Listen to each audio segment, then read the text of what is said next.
Statue of unity બનેલું છે ત્યાં જઈને જુઓ કેટલા આદિવાસીઓ લોકો કામ કરે છે અને કેટલા બહારના કામ કરે છે. 15 થી 20 એજન્સીઓ પ્રાઇવેટ કામ કરે છે સ્ટેચ્યુ ઓફ યુનિટીમાં. બધી બહારની કંપનીઓ છે ને એમાં મોટી મોટી જગ્યાઓ પર તો બહારના માણસો કામ કરે છે. નાની નાની જોબો છે ત્યાં જ લોકલ આદિવાસીઓ કામ કરે છે ને એ પણ બહુ ઓછા. ને નાના આદિવાસીઓ જે કામ કરે છે સ્ટેચ્યુ ઓફ યુનિટીમાં એમને જે મોટા હોય ઉપરના અધિકારીઓ તબડાવીને રાખે કે કાઢી મૂકશું, તમે આવું કરશો તેવું કરશો તો કાઢી મૂકશું. કેટલું શોષણ થાય છે એજન્સીઓ ત્યાં જે આદિવાસીઓ કામ કરે છે એમનું કેટલું શોષણ કરે છે તમે જઈને જુઓ. સરદાર સરોવર બાંધ બનેલો છે, આજુબાજુના કેટલા ગામડાઓને પાણી મળે છે તમે ચેક કરો, જઈને જુઓ. મને તો ખબર જ છે કે મેં અહીંયાનો છું એટલે કે મેં જાણું જ છું. મને તો બધી હકીકત ખબર છે કેટલું શોષણ થાય છે સ્ટેચ્યુ ઓફ યુનિટીમાં. પ્રોજેક્ટ આદિવાસીઓનો વિકાસ થાય, આજુબાજુના વિસ્તારનો વિકાસ થાય એટલા માટે બનાવવામાં આવેલો છે. ને ત્યાં જ આવી રીતે અમારા 2 ભાઈઓને મારી નાખવામાં આવે. બહારના એજન્સી વાળા આવી રીતે બાંધીને મારે અને મારી નાખે. એની સામે સરકાર પાછું કોઈ પગલા પણ ના ભરે. એજન્સીને બચાવવાનો પ્રયત્ન કરે, મોટા માથાઓને બચાવવાનો પ્રયાસ કરે, નાના નાના માણસોને બલીના બકરા બનાવી નાખે.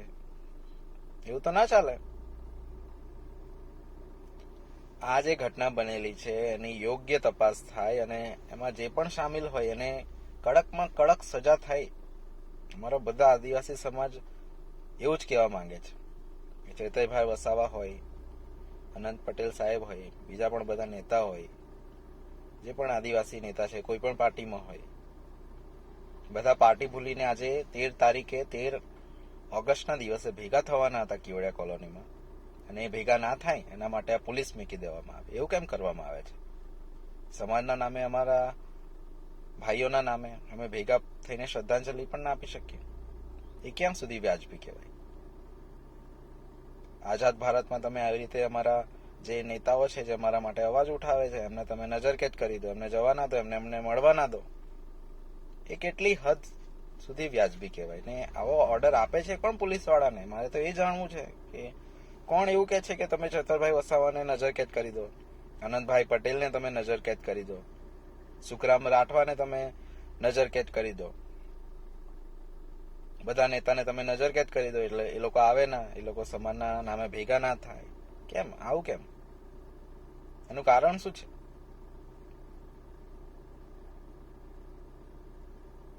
શું સરકાર આદિવાસીઓને આતંકવાદી સમજે છે? એટલા માટે આદિવાસીઓ જોડે આવો વ્યવહાર કરવામાં આવે છે. સ્ટેચ્યુ ઓફ યુનિટીના નામે પ્રોજેક્ટ બનેલો છે, આજુબાજુ આદિવાસીઓને એટલા હેરાન કરવામાં આવે છે અહીંયા કે જેની કોઈ હદ નથી. અહીંના આજુબાજુના ગામડાઓને પોલીસ વાળા એટલા હેરાનગતિ કરે છે, રોજ રોકે છે, લાયસન્સ છે, આ લાવો તે લાવો. બહારની એટલી બધી ગાડીઓ આવે છે એનું કોઈ ચેકિંગ કરવામાં આવતું નથી. કેમ ભાઈ આદિવાસી લોકો પોતાના વિસ્તારમાં ખુલતી ફરી પણ ના શકે? કેમ આવું? આદિવાસીઓ દેશના મૂળ માલિક છે. જળ, જંગલ અને જમીન એમનું છે, અમારું છે. અમે આપેલું છે એટલે આટલા મોટા પ્રોજેક્ટો બનેલા છે. તો પ્રોજેક્ટ બનાવો છો તો આદિવાસીનું શોષણ કરવાનું બંધ કરો, એમનો વિકાસ કરો, એમને પ્રાથમિક સુવિધાઓ આપો. કેટલી શાળાઓમાં શિક્ષકો નથી, કેટલું શિક્ષણનું સ્તર આદિવાસી વિસ્તારમાં નીચું છે તે તમે જઈને ચેક કરો. મારે સરકારને આ જ કહેવું છે.